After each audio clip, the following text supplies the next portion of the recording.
Funtime Foxy is motion activated. For this reason, it's important to keep the room dark, as to not accidentally activate her. You have been provided with a flash beacon. Use it if you need to get your bearings and to ensure you don't bump into anything. However, use it as sparingly as possible. Proceed forward to reach the parts and surface room.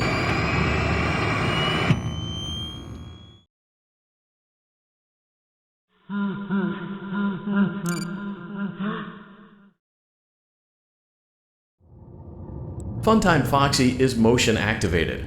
For this reason, it's important to keep the room dark, as to not accidentally activate her. You have been provided with a flash beacon. Use it if you need to get your bearings and to ensure you don't bump into anything. However, use it as sparingly as possible. Proceed forward to reach the parts and service room.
Welcome to Circus Baby's entertainment and rental. It has been 0 days since last incident. Emergency ventilation repairs may be necessary to reach the boiler room on sub-basement G. We apologize for the claustrophobic accommodations of the secondary service elevator, but the comfort of the main elevator is well above your pay grade.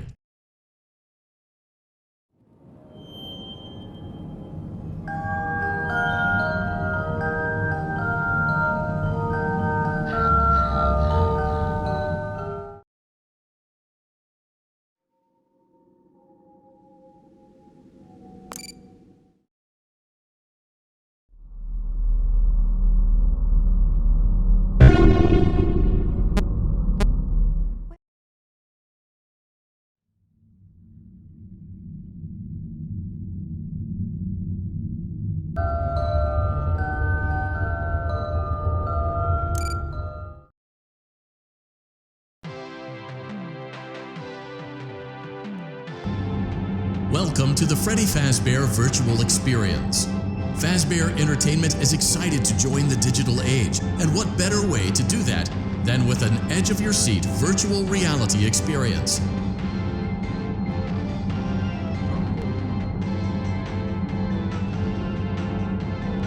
We know that Fazbear Entertainment has developed something of a bad reputation over the last few decades, and while it's true that some stories associated with our name were loosely based on actual events, the majority of them were total fabrications from the mind of a complete lunatic, lawsuits pending. But we aren't above laughing at ourselves.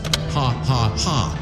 That's why we have recreated many of these completely fictitious scenarios, lies, that you've been fed over the last several years into a hilarious VR game, in the hopes that we can finally move past these childish ghost stories and develop a new relationship with you, as well as your kids. Don't forget the merch, perfect for birthdays. So sit back and enjoy a few scares.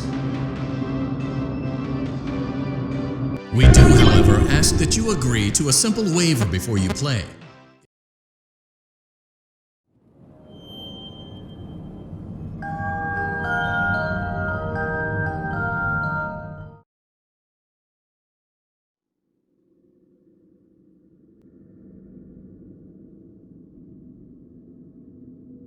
Hello? Can you hear me? Don't exit this room, okay?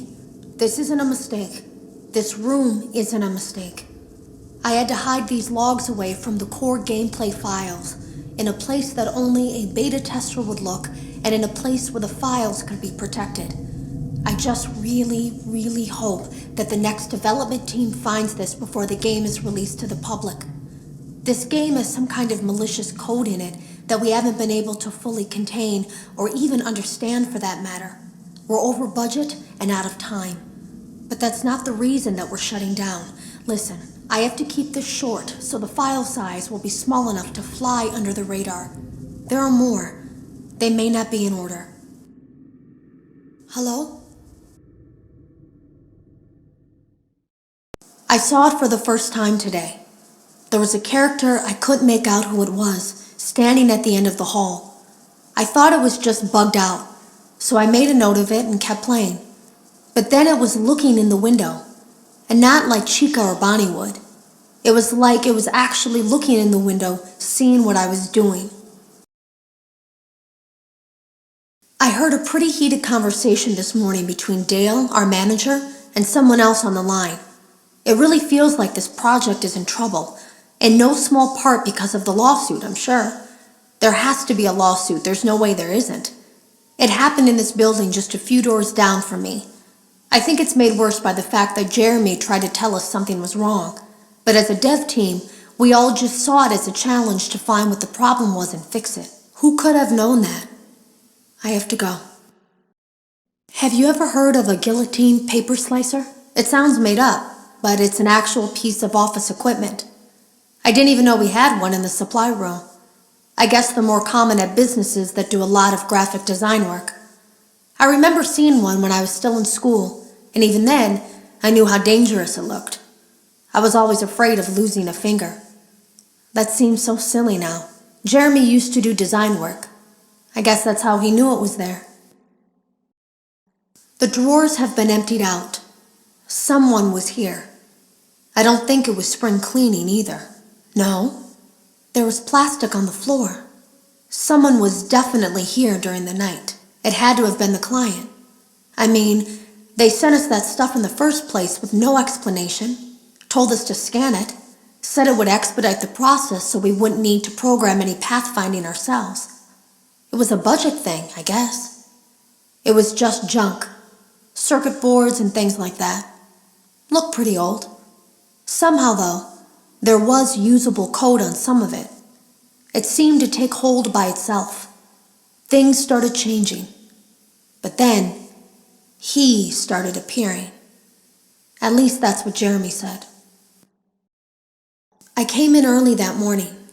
No one else was there. At least that's what I thought. The supply room was lit. I didn't even notice Jeremy standing in the testing room as I walked past. The supply room was so bright, glowing from all the way down the hall. You can always tell when a company... Jeremy complained of nightmares when he came in this morning. He wasn't talking about it like someone telling a friend about his dreams, though. He was pale. Looked like he hadn't eaten in days. He spent an hour talking in Dale's office, but it didn't look like he was given much sympathy. When he came out, he went directly back to the testing room. He doesn't even jump anymore. Nothing scares him. He just stands there like he's talking to someone. Sometimes he rocks from side to side. We were told to leave him alone. I knew I was in line to do the testing next. They'd been prepping me for it. I guess they knew that Jeremy would need to be replaced soon. You can always tell when a company is getting ready to fire someone.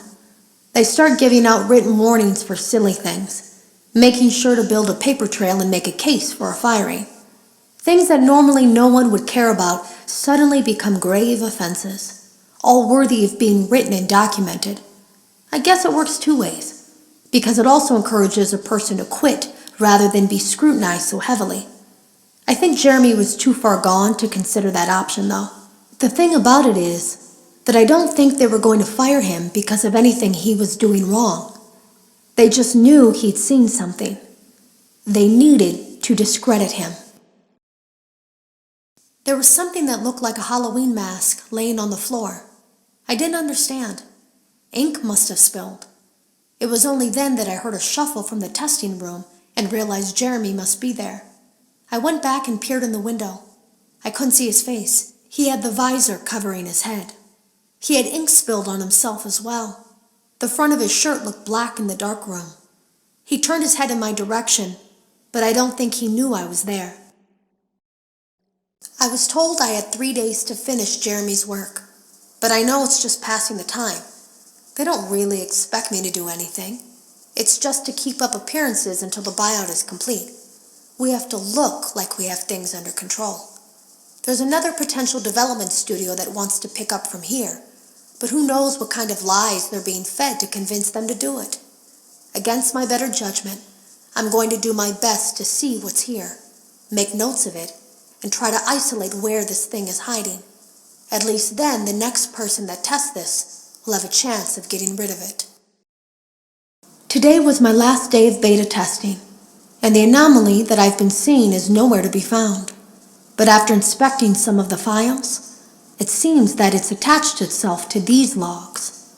My logs. That can't be an accident. So now I have to make a choice.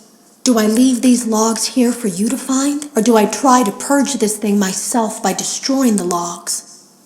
I've chosen the latter. I can't delete them. By creating a protected area to store these logs apart from the game, I effectively gave this thing a safe place to hide itself. It's in here now. I may not be able to delete it, but I might be able to do something else now that it's attached itself. I have an idea. They lied to us. They lied to all of us. They told us that the whole point of this VR game was to undo the bad PR done by a rogue indie game developer who supposedly made up a bunch of crazy stories that tarnished the brand. But that's not true at all. In their haste to develop this VR game and clear their name, they sent us some things I don't think they intended us to see, such as a hard drive containing emails between Fazbear Entertainment and a certain indie developer. Fazbear Entertainment hired the game developer. Those indie games were designed to conceal and make light of what happened. This isn't just an attempt to rebrand. It's an elaborate cover-up, a campaign to discredit everything. I ran a fragmentation program on the area of memory that was storing these logs for you. I effectively broke the files into pieces and broke the anomaly along with it. That means that you won't have my warnings to guide you, but hopefully it also means that this anomaly, this virus, or whatever it is, will remain broken and unable to do more damage. Hello. You don't know me. I had created a series of logs for you documenting the troubled development of this VR game that you're now testing, in hopes that you, whoever you are, and whatever team you're with, will abandon development. Now I fear that those logs are being used as a Trojan horse. If you are unable to abandon development, hide all traces of these logs that I've created. I fear that finding them and reassembling them will also reassemble the very thing I've tried so desperately to destroy. There is a way to kill it. It wants to escape through someone plugged into this game. That's you now. You have to let it begin the process of leaving through you. Then use the disconnect switch that I've embedded by the main stage. Let it approach you. Let it begin to merge with you. Play the music and flip the switch. That will cause a hard restart of the game and flush the memory, effectively killing it. I hope. I don't know when it will come for you.